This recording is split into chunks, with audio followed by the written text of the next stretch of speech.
Good morning to all. তোমরা দেখতে পাচ্ছ এটা একটা ফর্ম যে কোনো ব্যাংকের। তোমরা ফোনে যদি কেউ অনলাইন ট্রানজ্যাকশন করো এবং তোমাদের মোবাইল নাম্বারের সঙ্গে ব্যাংকে যদি লিঙ্ক না থাকে, অথবা যেই প্রবলেমগুলো হয় যার জন্য আমরা বিভিন্ন জায়গায় গিয়ে অসুবিধায় পড়ি, তো তার জন্য আমাদের মোবাইল নাম্বারগুলোকে লিঙ্ক করতে হবে, বুঝতে পেরেছো? তো এখানে যদি মোবাইল নাম্বার চেঞ্জ করতে চাও তো একটা ফর্ম দেবে এরকম টাইপ।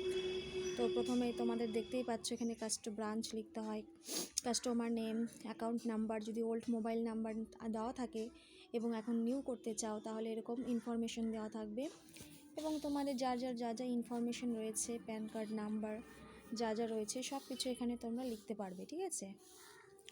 তো এরকম করে ফর্মটা ফিল আপ করবে, করে নিয়ে তারপরে ব্রাঞ্চ ম্যানেজার সাইনগুলোকে সিলেক্ট করে নিয়ে সাইন করে নিয়ে জমা দেবে এবং স্টার্ট হয়ে যাবে।